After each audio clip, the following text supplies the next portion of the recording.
Election commission کو داد دینی چاہیے کہ اسے صرف ایک پارٹی کا انٹرا پارٹی انتخاب نظر آیا، باقی پارٹیوں کے انٹرا پارٹی انتخابات عین جمہوری تقاضوں کے مطابق تھے۔ بہرحال پی ٹی آئی کو ایک نئی مشق میں ڈالا گیا اور مجبوراً اسے بھی کاغذی تقاضوں کو پورا کرنے کے لیے ایک نیا چیئرمین منتخب کرنا پڑا۔ یہ والی مشق بھی الیکشن کمیشن میں چیلنج ہوئی اور اب تک الیکشن کمیشن کے سامنے اس سلسلے میں کارروائی جاری ہے اور اگلی تاریخ دسمبر کی 12 تاریخ ہے۔ دیکھتے ہیں فیصلہ کیا ہوتا ہے۔ گو تب تک پی ٹی آئی کے وسوسوں کا شکار رہے گی۔ یہ تو بتانے کی ضرورت نہیں ہے کہ ہمارے جیسے نیم پڑھے لکھے ماحول میں انتخابی نشان بڑی اہمیت رکھتا ہے اور اسے ہی دیکھ کر بیشتر آبادی مہر لگاتی ہے۔ نون لیگ کا شیر نہ رہے، پیپلز پارٹی کا تیر نہ رہے، آدھے الیکشن کا زور تو چلا گیا۔ یہی دلیل پی ٹی آئی پر صادق ہوتی ہے۔ بلہ اس کی پہچان ہے، بلہ نہیں رہتا تو ظاہر ہے فرق پڑے گا۔ اور قومی اسمبلی کے حلقے میں تقریباً 2 صوبائی نشستیں ہوتی ہیں، یعنی ہر حلقے میں ہر پارٹی جو انتخابی میدان میں قدم رکھتی ہے کا 3 کا پینل بنتا ہے۔ اوپر ایک قومی امیدوار، نیچے 2 صوبائی امیدوار۔ شیر پر مہریں لگانی ہوں تو اوپر نیچے لگتی ہیں، تیر پر لگانی ہو تو یہی کیفیت رہتی ہے۔ جب انتخابی نشان کو تتر بتر کر دیا جائے تو کنفیوژن لازماً پیدا ہوتی ہے۔ ایک جماعت کو آپ انتخابی نشان سے محروم کر دیں تو اس کے امیدوار انتخابی میدان میں اتریں بھی تو آزاد حیثیت سے ہی الیکشن لڑیں گے، اور اگر نشان سے محروم جماعت ایک حلقے میں پینل بناتی بھی ہے تو اوپر والے امیدوار کا نشان کچھ ہوگا اور نیچے والوں کا کوئی اور۔ کنفیوژن تو پھر پیدا ہو گئی، اور شاید مقصد بھی یہی ہے کہ جس جماعت کو محدود کرنا ہے اس کی سیٹیں محدود ہی رہیں۔ یہ بھی سب کو معلوم ہے کہ انتخابات کے لیے میدان جو سج رہا ہے اس میں ایک عدد فیورٹ جماعت ہے اور ایک جماعت ہے جس کے راستے مسدود کرنا مقصود ہے۔ جس جماعت کے لیے آسانیاں پیدا کی جا رہی ہیں اس کا انتخابی نشان شیر تو رہے گا، بلے کو کہیں گم کر دیا گیا تو ظاہر ہے فائدہ شیر کا ہوگا۔ پر کیا کہیں، اگلے بیوقوف تو نہیں، اعلیٰ پائے کے منصوبہ ساز ہیں اور ایسی ہنرمندیوں کے ماہر۔ ہم جیسے جو بیوقوف ٹھہرے اب تک سمجھ رہے تھے کہ زیر اعتاب جماعت کو بلے سے کیسے محروم کیا جائے گا۔ کچھ کہنا قبل از وقت ہوگا، لیکن ہمارے ہاں بھی کچھ ایسا ہو سکتا ہے اور کوئی بھی ہنرمندی دکھائی جا سکتی ہے۔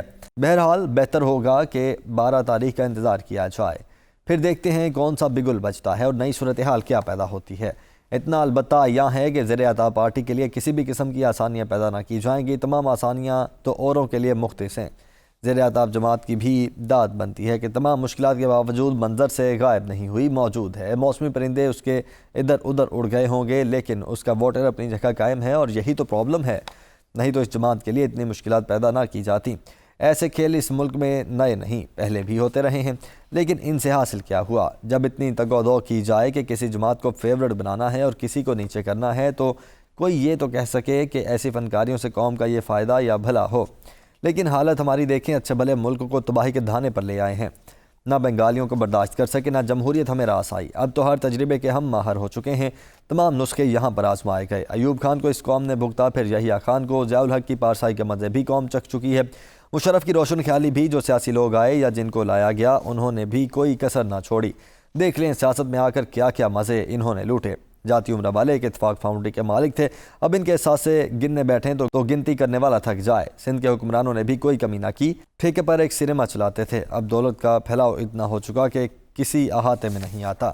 کل پرسوں ہی سندھ کے سابق چیف منسٹر لیاقت جتوئی فرما رہے تھے کہ جن کا ذکر ہو رہا ہے کچھ ہی زمین کے مالک تھے، لیکن آج ہزاروں ایکڑ اور متعدد شوگر ملوں کے مالک ہیں۔ ذوالفقار علی بھٹو اور ان کا خاندان بڑے زمیندار تھے۔ ہم سنا کرتے تھے کہ بھٹو صاحب کی ذاتی ملکیت 35,000 ایکڑ ہے، لیکن موازنہ کریں تو سابق سنیما چلانے والوں کے ساتھ دولت کے لحاظ سے بھٹو صاحب کہیں پیچھے رہ جاتے ہیں۔ 1983 میں جب شاہ نواز بھٹو کی لاش لاڑکانہ لائی گئی، مجھے بھی وہاں جانے کا اتفاق ہوا۔ المرتضیٰ جو لاڑکانہ میں بھٹو صاحب کا آبائی گھر ہے، اس کے گیٹ کے اندر قدم رکھے، ایک طرف ایک روسی ٹریکٹر کھڑا تھا، اور یہ بات کہنے کے لیے کر رہا ہوں کہ المرتضیٰ کوئی محل نہیں تھا، ایک بڑے زمیندار کا گھر لگتا تھا۔ لیکن آج تو بات ہی کچھ اور ہے۔ یہ بھٹو صاحب کا مقبرہ جو بنایا گیا ہے، اتنا بڑا احاطہ ہے، اتنی لمبی دیواریں کہ انسان یہ پوچھنے پر مجبور ہوتا جا ہے کہ اس سب کے لیے پیسہ کہاں سے آیا۔ بھٹو صاحب کے پاس جو تھا وہ انہیں ورثے میں ملا تھا۔ 70 اور 71 کلفٹن کے بنگلے اور لاڑکانہ میں زمینیں سب ورثے کی ملکیتیں تھیں۔ بھٹو صاحب کا کوئی پلاٹ اسلام آباد یا لاہور میں نہیں تھا، اور یہ کمال کی بات ہے کہ انسان ایوب خان کی کابینہ کا اہم وزیر ہو اور اس کی آنکھوں کے سامنے اسلام آباد کی بنیادیں رکھی جا رہی ہوں اور وہ ایک قطعہ زمین بھی نئے دارالحکومت میں حاصل نہ کرے۔ یہی تو وجہ ہے کہ ان کا تختہ الٹا گیا اور ضیاء حکومت نے لاکھ چھان بین کی کوشش کی لیکن کرپشن کی ایک نشانی بھی نہ ملی۔ 1 سے زائد وائٹ پیپر چھپے لیکن کرپشن کی کوئی داستان سامنے نہ آئی۔